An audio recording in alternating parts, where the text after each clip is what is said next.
ओम नमो नारायणा। नमस्कार मित्रों, आप सभी का अमृत गगन चैनल पर स्वागत है। मित्रों, आमलकी एकादशी फाल्गुन मास में मनाई जाती है, इसलिए इसे फाल्गुन शुक्ल एकादशी भी कहा जाता है। आमलकी एकादशी के दिन भक्त आंवले के पेड़ का पूजन भी करते हैं।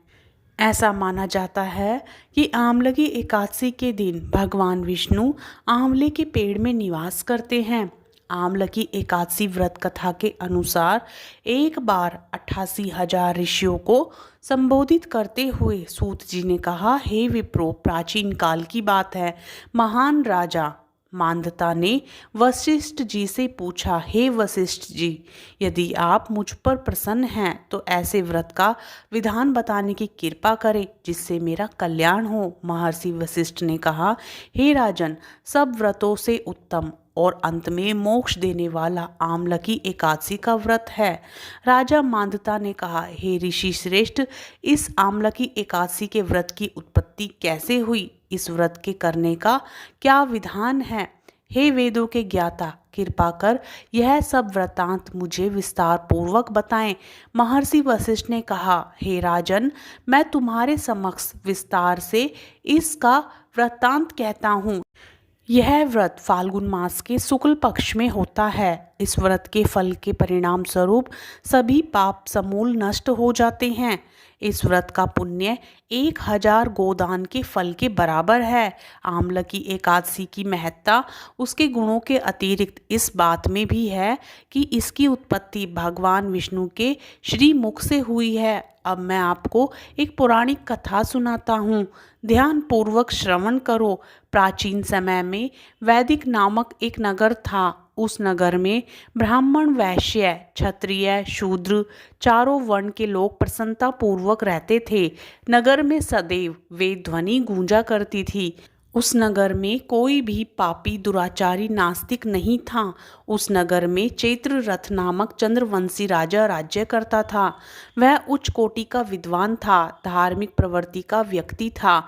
उसके राज्य में कोई भी गरीब नहीं था और ना ही कोई कंजूस था। उस राज्य के सभी लोग भगवान विष्णु के भक्त थे। वहाँ के छोटे बड़े सभी निवासी प्रत्येक एकादशी का उपवास करते थे। एक बार फाल्गुन माह के शुक्ल पक्ष की आमलकी एकादशी आई। उस दिन राजा और प्रत्येक प्रजानन, वृद्ध से बालक तक ने आनंद पूर्वक उस एकादशी का उपवास किया। राजा अपनी प्रजा के साथ मंदिर में आकर कलश स्थापित करके तथा धूप, दीप, नैवेद्य, पंचरत्न, छत्र आदि से धात्री का पूजन करने लगा।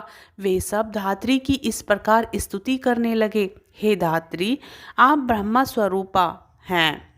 आप ब्रह्मा जी द्वारा उत्पन्न हो और सभी पापों को नष्ट करने वाली हो। आपको नमस्कार है। आप मेरा अर्घ्य स्वीकार करो। आप श्री रामचंद्र जी के द्वारा सम्मानित हैं।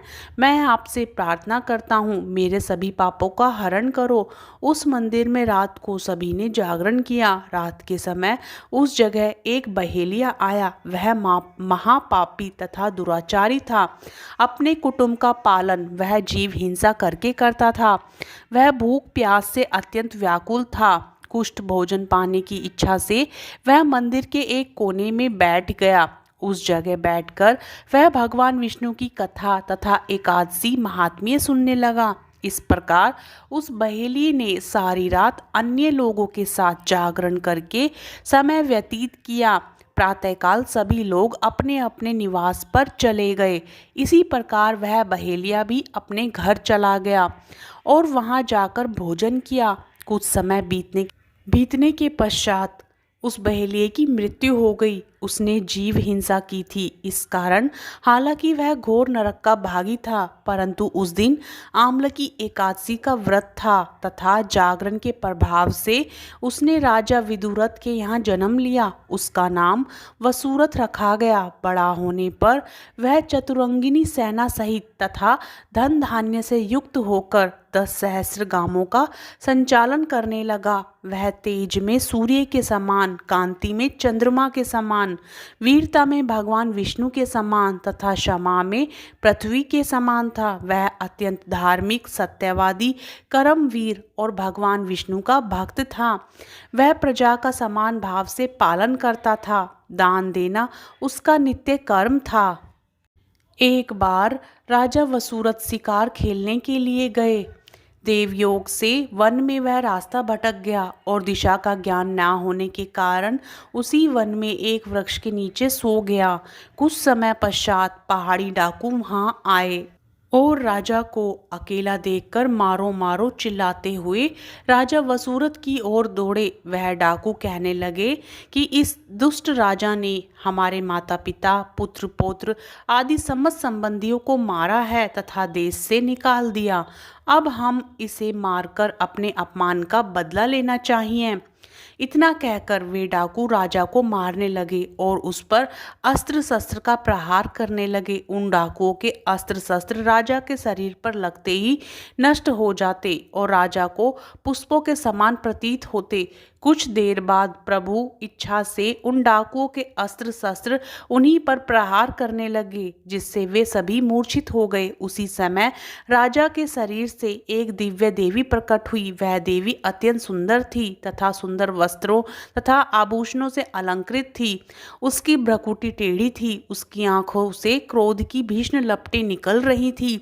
उस समय वह काल के समान प्रतीत हो रही थी। उसने देखते ही देखते उन सभी डाकुओं का समूल नाश कर दिया। नींद से जागने पर राजा ने वहां अनेक डाकुओं को मृत देखा। वह सोचने लगा, किसने इन्हें मारा? इस वन में कौन मेरा हितैषी रहता है? राजा वसूरत ऐसा विचार कर ही रहा था कि तभी आकाशवाणी हुई, हे राजन, इस संसार में भगवान विष्णु के अतिरिक्त तेरी रक्षा कौन कर सकता है? इस आकाशवाणी को सुनकर राजा ने भगवान विष्णु को स्मरण कर उन्हें प्रणाम किया। फिर अपने नगर को वापस आ गया और सुखपूर्वक राज्य करने लगा। महर्षि वशिष्ठ ने कहा, हे राजन, यह सब आमलकी एकादशी के व्रत का प्रभाव है। जो मनुष्य एक भी आमलकी एकादशी का व्रत करता है वह प्रत्येक कार्य में सफल होता है और अंत में वैकुंठ धाम को पाता है। भगवान श्री हरि की शक्ति हमारे सभी कष्टों को हरती है। यह मनुष्य की ही नहीं अपितु देवताओं की रक्षा में भी पूर्णतया समर्थ है। इसी शक्ति के बल से भगवान विष्णु ने मधुकैटभ नाम के राक्षसों का संहार किया था।